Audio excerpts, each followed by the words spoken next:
Hey there, I'm Tracy Spears, speaker, author, coach, and host of Shift Out Loud. I'm super excited about today's episode because we're going to be talking to Lisa Riley about her shift from the oil and gas industry to being an entrepreneur. Let me tell you a little bit about Lisa. Lisa is the owner of 4 Pinot's pallet franchises in the Tulsa, Oklahoma area.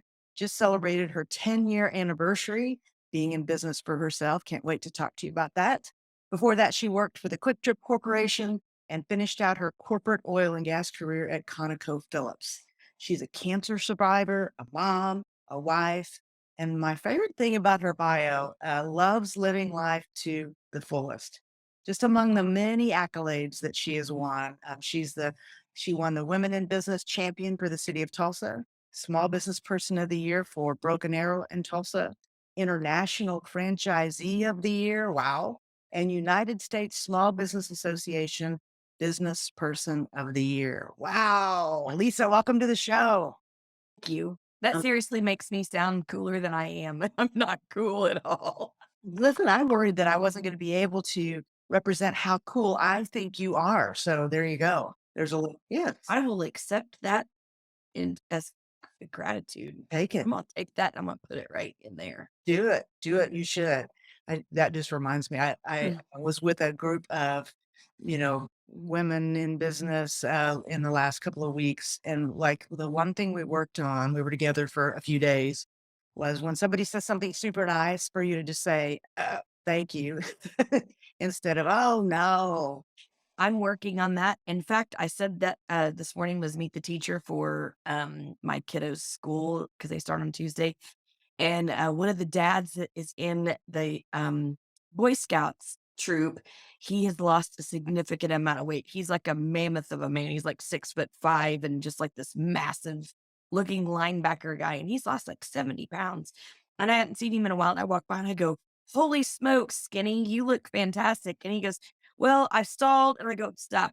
In this moment, take the compliment, take it in, and just say thank you. No excuses. You've done that work." And he goes, "You're right. I did do that work." And he goes, "Because I haven't had pizza in months." And he goes, "Thank you." And I was like, "See, just take it in. Take it in." I always feel like you're being held hostage when you say something nice to somebody and then they go, "Oh no, this whole thing," and I'm like, "Oh my gosh, now you've got me sucked into a conversation I didn't want to be in. I just wanted to say you look great, right?" Right? I just try to give you a compliment and I wanted to extend some positivity and some nice things to say. And now I feel like we're in this, like, as Brene says, this shame shitstorm of like where you're like, I said something nice, now you're negating it. Now I'm having to reiterate it. Now you're having to compliment it back. And it's like this whole thing. That's Just take right. it in. That's right. All right. Well, listen, you deserve every nice thing said about you. And I'm in rooms that you're not. And when I'm in those rooms, it's always this. Oh my gosh. Do you know Lisa? Have you ever seen her speak?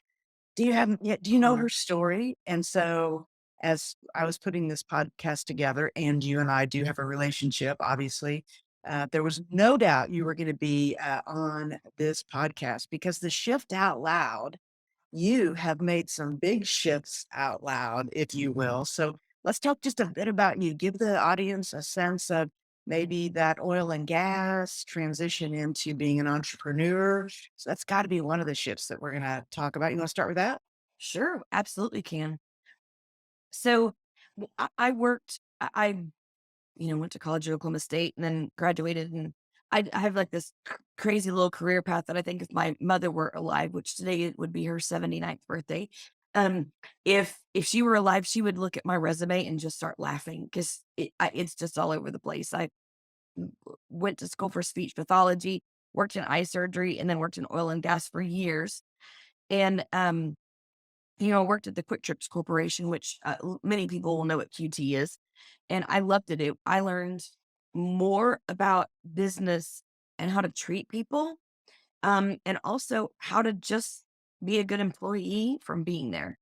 And I met my husband on a business trip, and I'm much older than my husband. So I had a very established career, but he got transferred to Houston and asked me to marry him. And I took a major chance and did. And so I had to give up my career at Quick Trip, which, I still tell people to this day, anyone that will listen to me, that that was my favorite job I've ever had. And it still is. I loved working there. I'm still friends with a lot of people. It was amazing. But I went to work for ConocoPhillips at their world headquarters in Houston. And, I actually loved my job. I worked on a trade floor, which is crazy chaos, so stressful. But my brain just got it. I suck at accounting, I suck at HR issues, but I loved working on the trade floor. I made those traders millions. And I was a creative thinker in a very structured type of industry. And I think that's why I did so well. Um and I loved it, but the pace was frantic, and we lived in Houston, and my commute was 3 hours a day, Hmm. and if there was traffic, it could be up to 5 or 7 hours in one day, which sucked, and, my mother had gotten sick here. I'm an only child, and I was really close with my parents, so my mom passed away. I didn't want my dad to be here by himself, and I kinda had that little thing in my head of, like, we should move home because 'cause we'd been in Houston for 6 years. And, I had a really great career. I was on a fast track. When I was working there, um, I found out I was pregnant, and, I was just like, "Why, how are we gonna do this if we commute 3 hours a day, work 12 hours a day?" And my husband and I both were just, like, blowing and going. And after we had our son, I just was like, "What are we doing? Like, I don't wanna raise my kid in this environment." And I never seen he's with the nanny 14, 16, 18 hours a day. And why did we even have a family? And so I told my husband I wanted to move home. And so I started, reaching out to my former company, and they were like, maybe, you can come back in like 5 years. We're going to have like natural progression of like 10 people retiring. And I'm like, I can't wait that long. Like, I just don't want to raise a kid in this environment. And so I had been to a place called Pinot's Palette for team buildings. And this is a funny story. I don't tell this story very often, but I'm going to. The real story about how I found my shift from being in the corporate world to being a franchisee and an entrepreneur is one day I was with a mom at Pinot's Palette, and we were drinking a lot and painting. And she said, I know you've been wanting to move back to Oklahoma and you haven't really found a career path to do so. I heard that Pinot's Palette's franchising. Why don't you just buy a Pinot's palette? I mean, you manage refinery inventories and overseas cargo ships and imports and exports. And I mean, how hard would it be to manage a art studio? And I had just enough wine that I said, I totally could do that. And I got on my iPhone while I was sitting there drinking and applied for the franchise. And then I forgot all about it. I'm not joking. That's a true story. And I don't tell that story very often. So 2 weeks later, I'm in a conference room with, the board, and some big things that were going on at ConocoPhillips. And, this phone rang, and I saw my cell phone, I saw it was a Houston number, so I thought it was somebody calling from one of the offices down the way. And, because our campus was, like, half a mile long. And I answered it, and this guy was like, "Hey, this is the president of Pinot's Palette. You applied for a franchise." And I was like, "Oh, shit." I'm gonna need to call you back. I'm in a board meeting. And he goes, no problem. This is my number. Just call me back. And I thought, oh shit, I applied for that franchise when I was in the studio. And so I called him back and just said, hey, I don't know where this would go. I'm kind of interested though. And I was really struggling at the time. I was feeling like a bad mom because I wasn't seeing my kid. So I went ahead and applied and had them send me the paperwork. And I told my husband when I got home that day, and he was like, absolutely not. Like, you know nothing about art. What are you doing? Like, what? Like, we're not doing that. And so being the strong-willed female that I am, I went ahead and proceeded forward with putting a business plan together and running numbers and like doing all the due diligence to prove to myself that I couldn't do it. And when everything kept saying, "Well, you could do it," and like making the numbers work and stuff, I finally went back to my husband and said, I think we could make this work. So I gave him all my stuff and he looked through it and he goes, sounds too good to be true. I don't know. And so I said, let's go on a date. So I took him to a Pinot's and he'd never been. He didn't want to go. He was like, "You have to take alcohol because I don't want to be painting with a bunch of old ladies listening to classical music." And I'm like, "That's not how this is." So I took him, and within 10 minutes of us doing the class, we were listening to AC/DC, drinking Guinness, and painting. And he was like, "We're doing this." And I was like, "Really?" And he goes, "This is the best date I've ever been on. This is amazing." So I was like, "Holy crap." We bought the franchise the next week.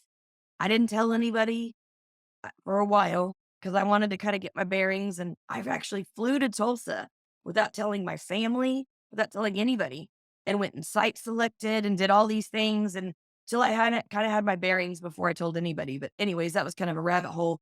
But that's how I transitioned from being in the corporate world to being an entrepreneur. It was Oh my kind of an gosh. accident, but at the same time, I think my brain was wanting the challenge. Ah, for sure.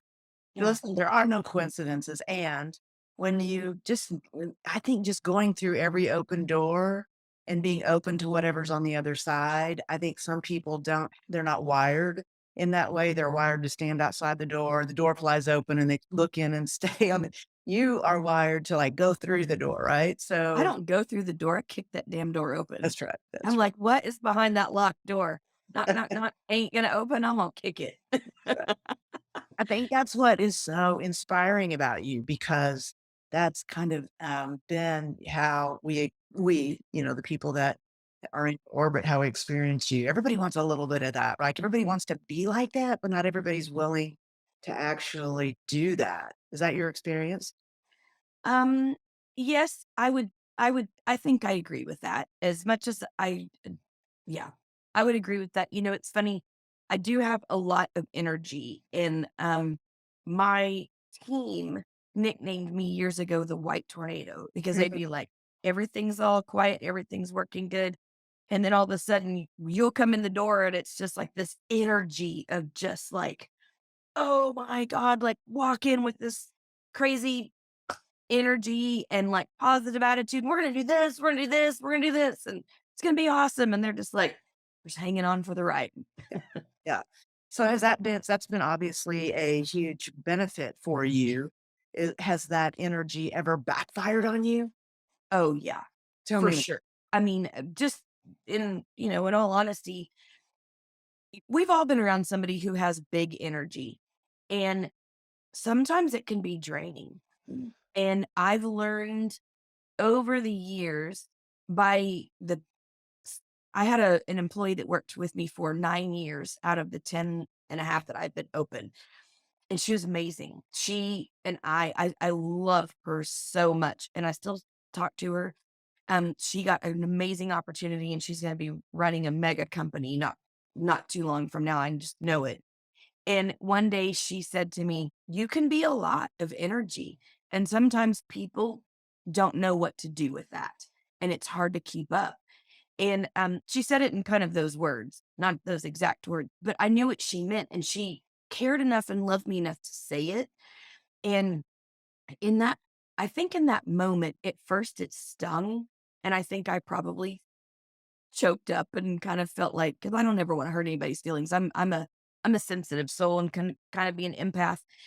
But later on, I realized she cared enough to be truthful with me. And what I didn't realize is sometimes that energy can just be too much for people and it can derail the situation. And I learned that that energy is powerful. And I still at times don't know how to harness it because I can walk into a party and before I leave, I can be the center of attention and I don't mean to be. I truly don't mean to be. I honestly, I don't mind being in front of an audience of 1,000. I don't mind being in the audience of 2 people, but I don't ever want to be the center of attention. And I know that seems really weird because most people when they meet me, they just assume I like to be the center of attention. I really don't. But I don't have any reservations about being the center of attention, but it's not my goal ever to ever be the center. But I realize that that power sometimes can be overwhelming to people. Yeah. Does it get you in a situation where sometimes you take on too much? Do you think that there's a piece Oh, for that, sure. yeah, I want to be. I always say I'm Pat Woodward's daughter, which is my dad's name. And my dad says no to nothing.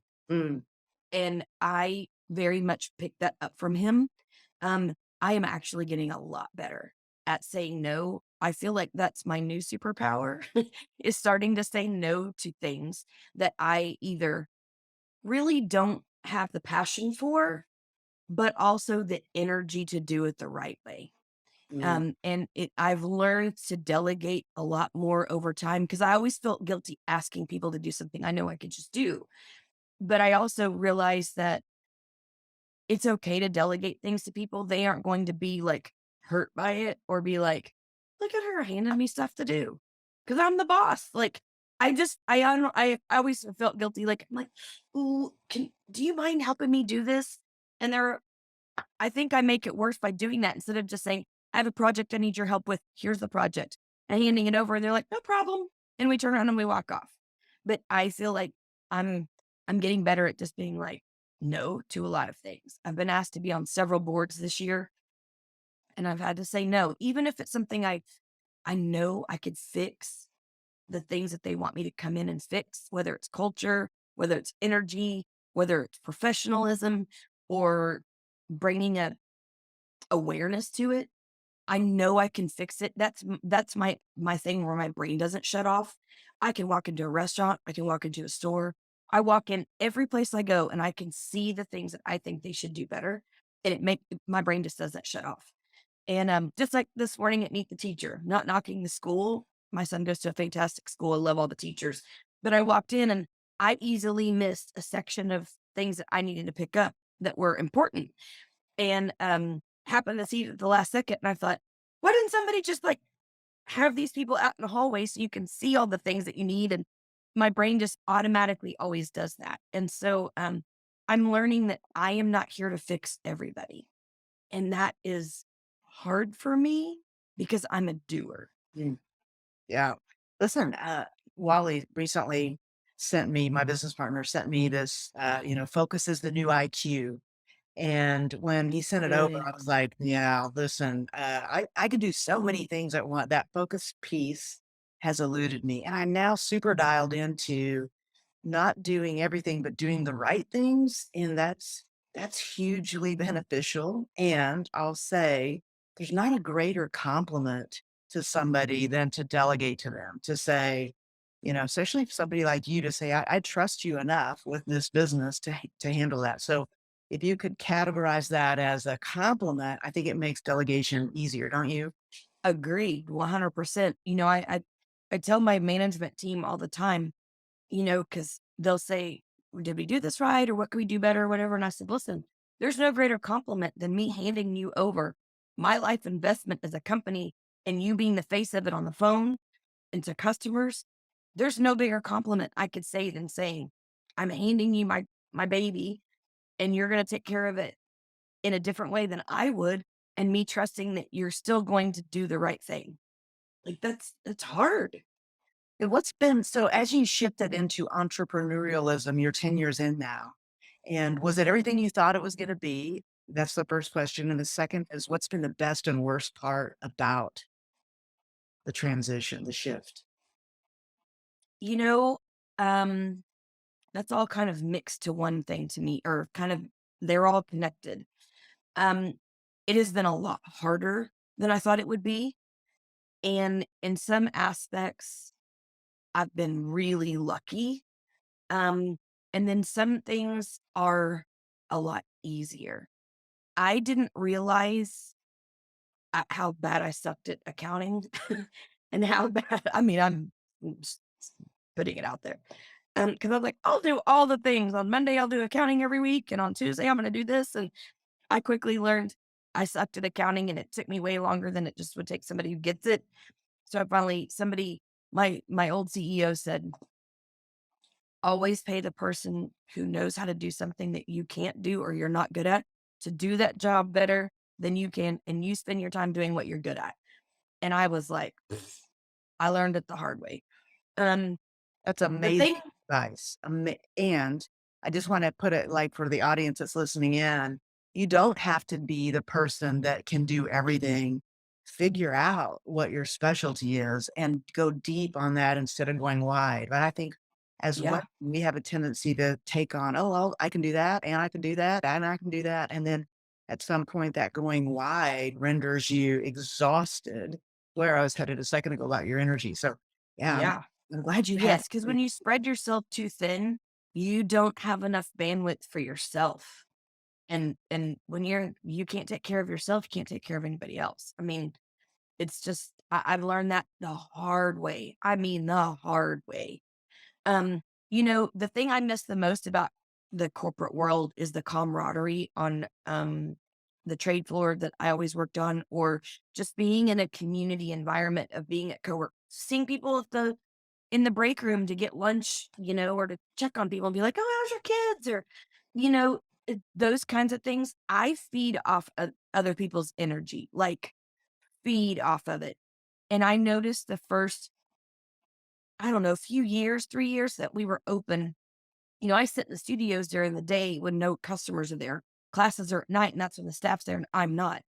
And I could tell my tank was empty and I needed interaction. And so I found it in other ways of like being in entrepreneur groups, or going and sitting in the studios with the management team and at times, or, you know, I found ways to get that energy back, or work classes at night with customers and whatever. But I miss the camaraderie of the corporate world still to this day, just because that's my nature. Um, and I miss having a god dang accounting department and HR department, because that is the bane of my existence. Because it's just, I don't naturally do those things well. I can market the shit out of the business. I can do marketing with one arm tied behind my back. But you give me HR issues and I'm like,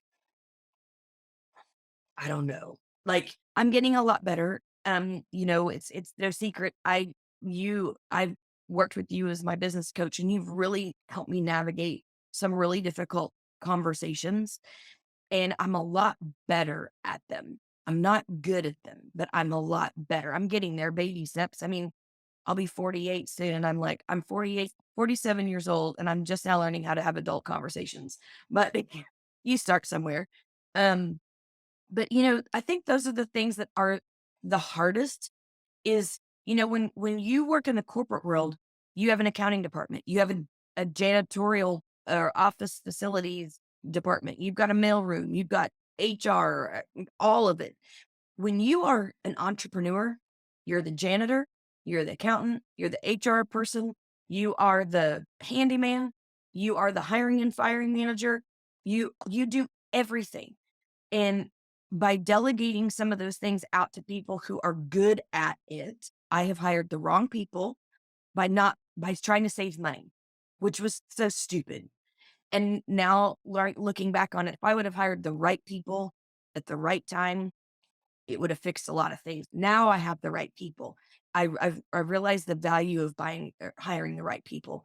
I don't remember what book it is. There's one book that a friend of mine read, and she told me about the concept of it, but it was about running a business, and it says, get the right people on the bus and get the wrong people off the bus. That would be And good to great. Jim yes, Collins. that's it. Yeah. Thank you. Is Yeah. that Brene Brown? No, it's Jim No, Collins. thank you. That's Yes. who it is. And so her and I will her she's also an entrepreneur here in Tulsa. And so her and I, we talk 2 or 3 times a week, and she'll tell me a situation, and I'm like, and sometimes you need to be reminded, because you get so emotionally attached to employees, right? You care about them, but sometimes you have to remind yourself they're not a good fit for what you need, That's for right. your business need. And it doesn't make them a bad person. It doesn't make them not a good employee. It just means they're not a good fit. So every once in a while, we'll look at each other in the middle of a conversation and be like, get the right people on the bus and get the wrong people off the bus. And it's like our way of being like, do you hear your own things? Yeah. So, It's so, I do think that typically we hire too quickly and fire too slowly. And when I will start to work with somebody, one of the first questions I say is, do you have the right people? And the answer is always yes. But I know statistically somebody's got to go just because there's a bias that forms, there's an affinity bias or a halo effect happening. And so when you start to, hear some of the stories, and then I start to feedback, this is what you're saying, right? Because what's being said is so clear, but when you add the emotion to it, and you're a super emotional, you call yourself an empath person, that makes it all very confusing and difficult, right? Well, it just makes the complexity of a very simple situation layered when it doesn't need to be. Yeah. Agreed. But it's hard not to because, I'm a mom, I'm a wife. I think about, if I have to let somebody go because they're not a good fit, I think I just ruins their day and they need that paycheck or whatever. I think thankfully we have narrowed down our hiring process so well that we rarely have turnover. Um, but when we do, it still is just uncomfortable, Sure. right? Yeah. It is a function, but I don't think anybody likes it. I had a lady one time say, well, listen, I've never fired anybody. They actually fire themselves. I just fill out the paperwork. And I was like, okay, That that's a better way to look at it, right? Funny enough, that's my saying. I always say, "I never fire anybody. They get themselves fired or they fire themselves." Yeah. I That's think that's so funny that you said that. I say that all the time. it's a good way to think about it for sure. It takes some of the emotion out. Now, Yes. listen, I want to talk about another shift. I don't know if you're willing to talk about it or not, but you stood on some big stages and told your story about you are a cancer survivor. Would you be Yeah. willing to share that story? Is I'm an open book. I will talk Right. about everything. Let's talk a bit about that because for lots of reasons. Okay. But when I heard the story for the first time, there were several surprises in that story. So you want to unpack that for us? Sure. So I had first of all, when I opened my first franchise, I spent our savings to open it, and I thought, maybe 5 years from now, I'll open my second store. And within 6 months, the corporate office of the franchise, the CEO of Pinot's called me and said, "Man, you got to open another store." And so we've had like 38 applicants who have cash ready to go in like just a month. And I'm like, holy crap. And so, you know, I wasn't prepared for that. And the reason I say that leading up to this is because it's important because I was still trying to figure out how to be an entrepreneur and be a business owner. And so 6 months after opening, we had to figure out a way to find money because we didn't have any more money. We'd spent way over budget to build out our store and get everything going. And so we finally get money, open a second store. And then by the time the 6 months of that one opening, the corporate office called again and said, "Where the hell's Broken Arrow, Oklahoma?" And I said, "I have the money for that one this time, and I'm ready for it." And so we were getting our third store open. And I had went for just a regular checkup. And you fill out that paperwork at every doctor's appointment in the waiting room, and no one ever asks you about it, ever. You fill out all that history. No one says anything. So I was in the doctor's office and he said, "I was looking at your family history of breast cancer." And he's like, "That ain't good." And I'm like, "You're the only doctor I've ever talked to that's ever read any of that." And he said, "Well, let's do a DNA test." And not a DNA test, a BRCA1 test. And so I had that test done, got a letter in the mail 6 weeks later saying you have BRCA1 and you probably should go meet with the geneticist, all that stuff.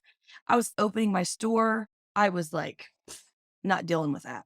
Mm. And was working 12, 14-hour days. I had a little kid. He was 3, getting ready to turn 4, and put it off. And then finally, my husband and I had a conversation and I said, probably should go meet with the geneticist and just get this done. Met with them, and he says, "You need to have a preventative double mastectomy as soon as possible. You are a ticking time bomb." And so I had like over a 90% chance of getting breast cancer in the next year. So my husband, we left the meeting, and my husband's like, That seems awfully extreme. It's your body. You do whatever you want, but it just seems like a lot." And so fast forward, I went and saw another doctor for a second opinion, and they were like, "You need to get this done like tomorrow." So we agreed, set up a time 6 months in advance for me to, or at least 4 months, to do my preventative double mastectomy. Um, got everybody ready to go for me to be out, got the store open. And then I was like, the week before, I'm like, I can't be out. And my husband's like, "No, no, no, no. We're not backing out of this now. I've taken off work. The staff's ready for you to be gone. We're doing this." So I went in for my preventative double mastectomy on a Monday. And then that following Thursday, I'm sitting on the couch, wrapped with all my drains. My husband's on my left. My best friend had stopped by. She's on my right. Phone rings, and I see it was the doctor's office calling. And it was the surgeon. And she said, "I'm calling to remind you of your post op tomorrow." And I said, "Why are you calling me?" And she Mm. said, "Well, I'm reminding you of your post op." And I said, "No, no, no, no. I work for a surgeon. Surgeons don't call patients, nurses call patients." And she said, "Well, you're not going to believe this, but when we removed all that tissue, I accidentally marked to send it to the lab to be tested instead of sending it to the waste. And some kid making $8 an hour in the lab pulled out a sample to just prove that it was clear. And you had the deadliest kind of breast cancer tumor fully intact sitting in the middle of it." And it was like, what? And so she said, "You are a freaking miracle. And this just saved your life," kind of thing. And so it was like, holy crap. I went in for a preventative double mastectomy and making jokes about getting the Angelina Jolie and getting new perky boobs and all the stuff too. Holy shit. Like I just hit like a dead stop and was like, "Oh my gosh." So end up having to do, months and months of chemo, and I had 5 surgeries, like all the stuff.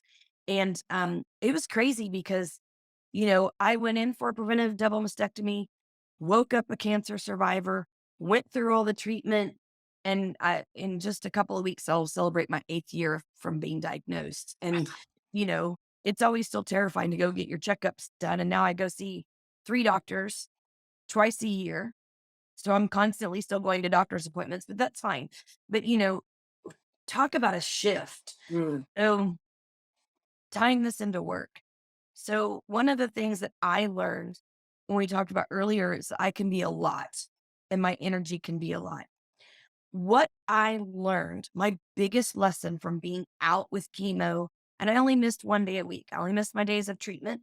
But what I did is I still delegated a lot of my stuff off to my team.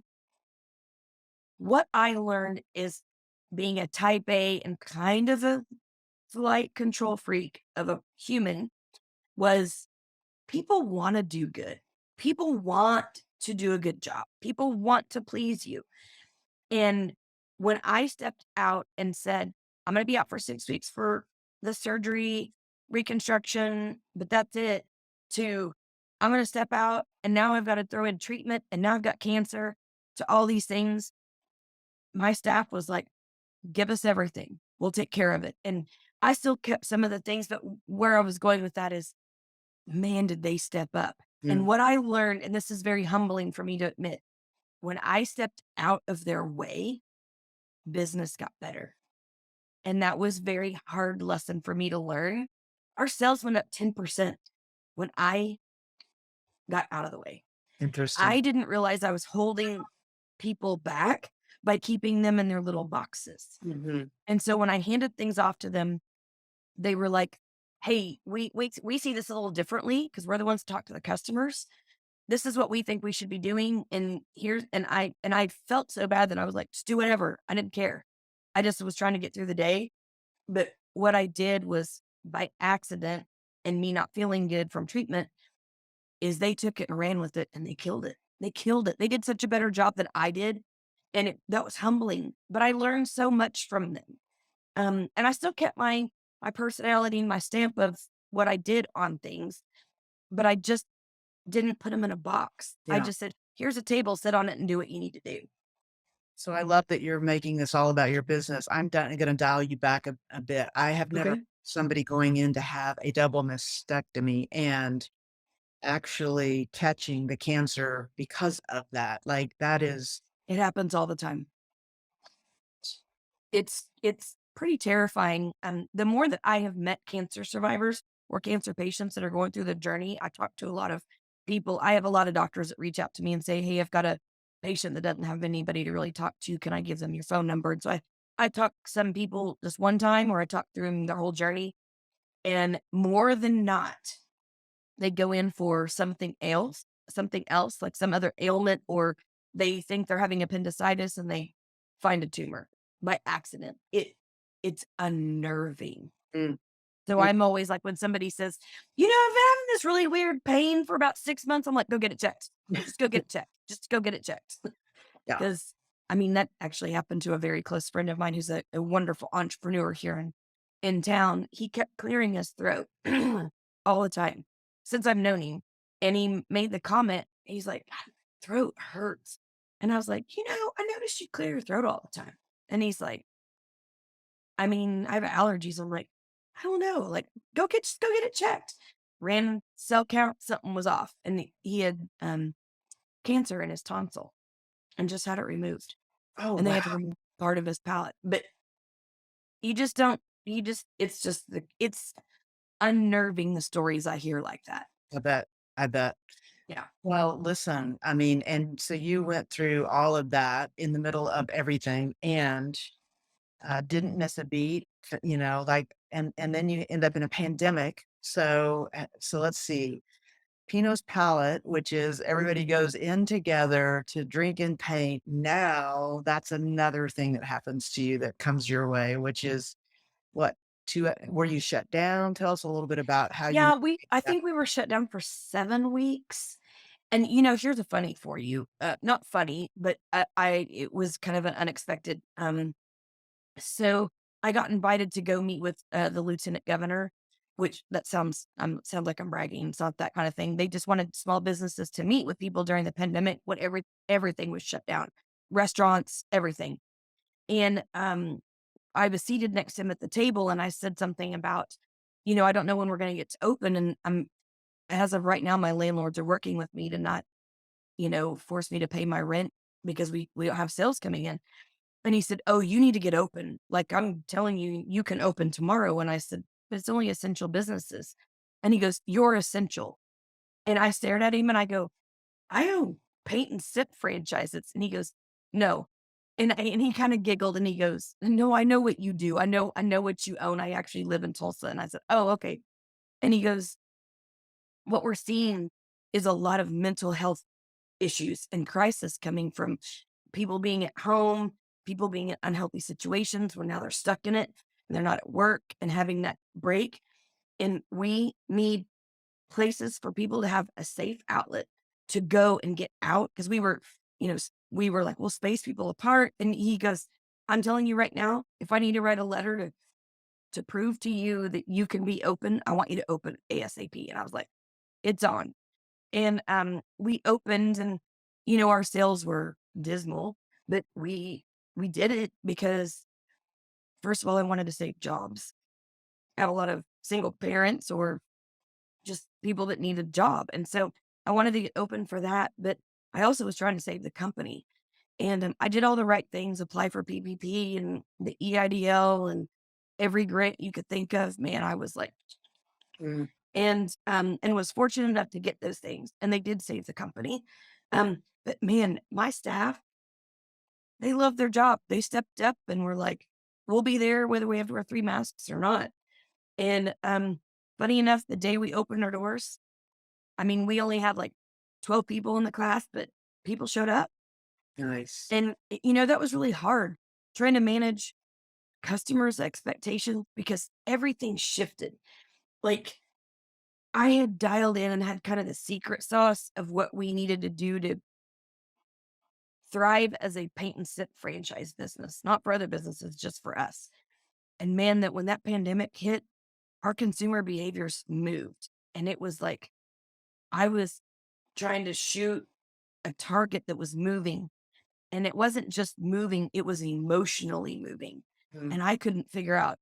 So it was like I would do this type of advertisement marketing and put these paintings on the calendars, and people would be like, "No, we want that." So then I would move it over here, and then they'd be like, "No, we want this." And it was just like, I uh, mean, there were times where I was just like, "What am I doing? Like, I don't even know what I'm doing anymore." I think everybody felt that way. How is the business now? Are you back to pre-pandemic levels? So yes, we did. We got back. I loved it. Consumers came back and were spending money, and I loved it. But this summer, I can tell there is definitely a shift with the economy. People, we're a disposable income type of business. So we're kind of one of the first ones to see when people start to pull their purse strings back.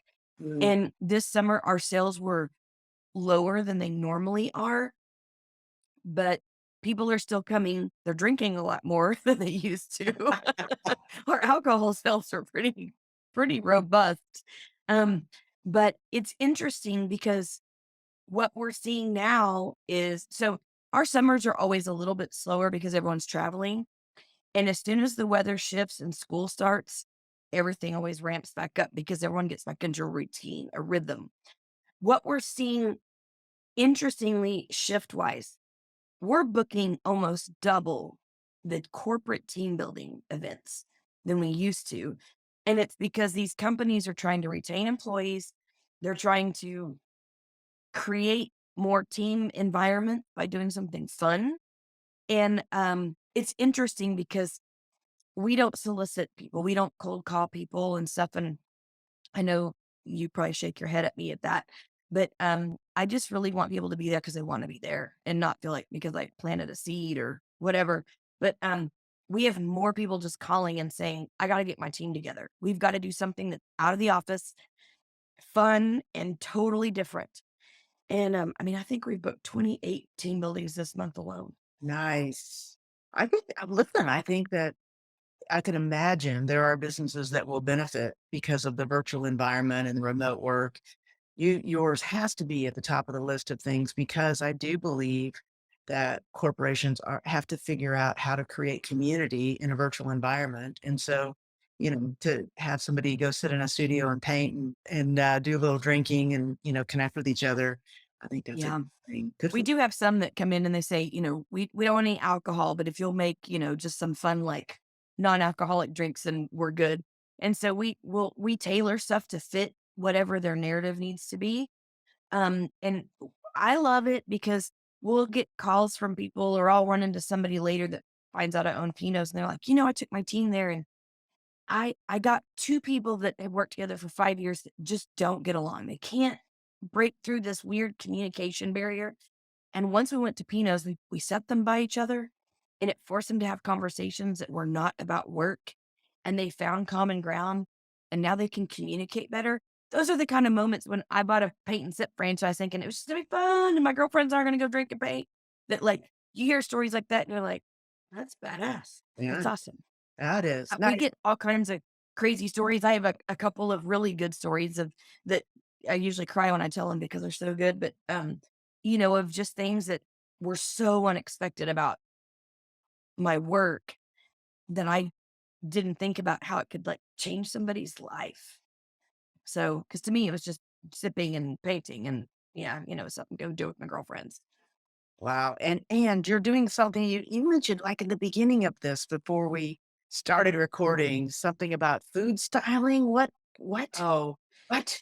Yes, so I worked at Quick Trip's corporate office for many years and loved it and still love all the people there.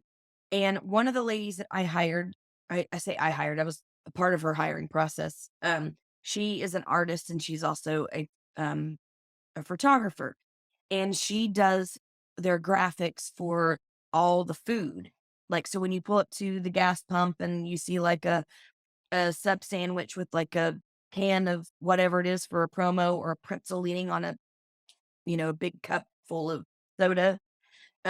She does all the photography for that and she hires food stylists. She called me and said, "Hey, our food stylist is starting to, think about retirement. She's traveling a lot more and we are getting busier. I know you have a job and we don't have a need for a full-time stylist, but I think you have a good marketing eye and I loved working with you. Do you think you could come and audition and see if you would want to do this on the side just a couple of days a month?" And I'm like, "Yeah, sounds amazing." And plus, it was a way for me to get back around people in an environment, right? And get a little bit of that fill each month. And so I went and auditioned and I got hired.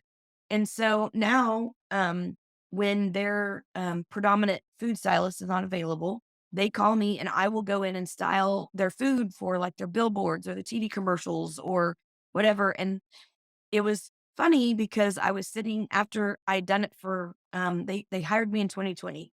So I learned it during the pandemic, and I'm still learning. There's so much to learn with food styling. But there's a lot of people that are like, oh yeah, it's like glue and it's fake stuff. I pride myself on, because I didn't know what I didn't know. So I kind of reinvented the wheel in that industry for myself. Is I use all natural stuff. I use the food that the store employees have to use. I use every ingredient that they use, just like they would in the store. The corporate office was amazing, and they built us a kitchen with all the equipment that's from the stores, and we get the exact same ingredients. I use the same measuring spoons and everything. So that way somebody can't say that sandwich has a lot more cheese on it than what I would get in the store. Nope. I measure everything. I don't use fake things. I want it to look real and made by real hands. And I'm grateful because QT was on board. They were like, "We like that shift, or we like that idea." And so the lady that did it before, I think she probably, for the most part, does it the same way. I just like weigh everything and measure it out. And I'm real big on authenticity, and so it's kind of taken off. So now I have food styled for a, some large brands of restaurant chains, and I just got hired to do a cookbook for a national company that's coming out with like all these world champion chefs. And I'm like, why did they call me? This is amazing. So I'm kind of excited to have like these random side projects to work on, but it's super random. Like my husband was like, okay, hold on. Background oil and gas. I thought the weirdest thing you could have said to me was you're going to open a paint and sip studio when you're not an artist and you don't know how to paint. And now you're fixing food when you are the worst chef ever. My husband does all the cooking in the house. Most people think I cook. I don't. My husband does all the cooking, and he's amazing. I love that. Listen, Yeah, the I'm question I horrible. was gonna ask you is what's next? And so now what is next? What's the next shift yet to happen? I don't know what's next. I think I have hit this space in my life where I have just been blowing and going for 47 years. And I feel like it's okay to kind of hit cruise control right now and dial in the things that I probably need to get better at, that already are in my world. And so, you and I work together, and you're kind of helping me lead better, be a more mindful leader, and do things a little bit I don't want to say, I don't know what the right word is, but just do them more strategically, but for the benefit of the team and myself. And then, I still I just enjoy food styling. I love it. I love that it's like something when I go do it, when I leave at the end of the night, there's no homework. There's no things that, right now when you're the president of a business and you own a business, it never stops. It never goes away. Every time my phone dings at night, middle of the night, I'm like, did somebody break in? Is there a water line break? Is the toilet backed up? Is there a customer angry? And I love going and food styling because I go and mess with all the food and get messy and be creative and have fun. And then I come home and it's just done. It's done. And so I kind of enjoy that. I don't know. I part of me wants to do a podcast and write a book. Just because I have had these really funny moments in life that are laugh out loud funny, that when I tell people stories, they're like, God, I have so many people tell me I should write a book. You have Just to write a book. I don't know how to do that, but I would love for your guidance because I think it would be fun, but I don't know if people want to hear my crazy stories of like my first dates that went totally crazy to, meeting people that I don't know, my celebrity interactions to like just crazy goofy mom moments where you're like, the hell are you doing? Listen, I'm gonna do whatever I can to cheer you on because you've mentioned it a couple of times, and you'd be great at a podcast too because of those stories and stories that connect with people. That's what it's all about. That's why that's why you write books. That's why you do this. It's that you hope somebody's listening and goes, "Hey, wait a minute, that's my story," or "Hey, that connects with me deeply," or "I needed to hear that." And you've given some people some things they needed to hear today for sure, and I'm super grateful that you Oh, good. some time to jump on here. And I want to say this, like you said it a couple of times, we do work together, and I'm super grateful that you trust me enough to be a business partner of yours on your journey. And what a pleasure it's been to learn a little bit more about you. And you're so good to say, I am not good at this. I can do this. And you actually go do things that we talk about. And so sometimes I get on calls and people go, that's a good idea. I'm never going to do. But you go, okay, well, it might take you a little while, but you do it. Yeah. I Doing. when we first started working together, there would be things you're like, "You need to do this," and, like, today, and I'm like, "Okay," and then I'd get off the horn with you, and I'd be like, "I'm not doing that." But now, when you tell me the other thing is, I've always trusted you. I didn't trust myself to execute it right. And I think I just realized that in this moment. That's more of what it was. It's not that I'm scared to do it. I didn't trust myself to be capable or have that tool in my toolbox yet to do it as well as you explain it to me. And I'm figuring out. I already trust you, so I know you won't tell me to go do something I shouldn't do. So now it's like, okay, Tracy told me to do this. I need to do this. And in my gut, I'm like, she's Yeah. right. I need to do this. And then when I go do it, if maybe I screw it up or fumble over it, but I still did it. And it wasn't as scary as I made it out in my head. And I feel better because I got it done. Mm, yeah. I listen, I think that's a lot of, there's an activator button and some people just don't hit that activator button fast enough, so they think about it and think about it and think about it. And your activator button, you can tell in your life that even if you're a little slow occasionally, you're hitting that button and living a big life. And I can't wait to see what's next. I So know, right? Well, once you have cancer, you look at the world differently. You just do. I mean, I'm like, if I died, if I always think about this.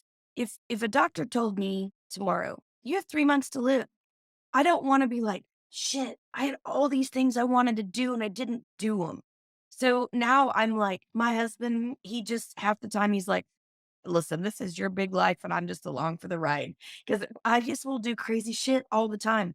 Like tomorrow, I found out that through my son's Boy Scout troop, there's a gentleman that teaches the merit badge for aviation. I don't know if my son's interested in aviation, but they're doing a fly-in tomorrow at a local smaller airport here where there's like 50 planes flying in from all over. And they're doing a pancake breakfast. You can walk around and talk to each person that owns a plane, crawl through the planes. And I'm like, yep, we're doing that. And if somebody will take us up, we're going to do that too.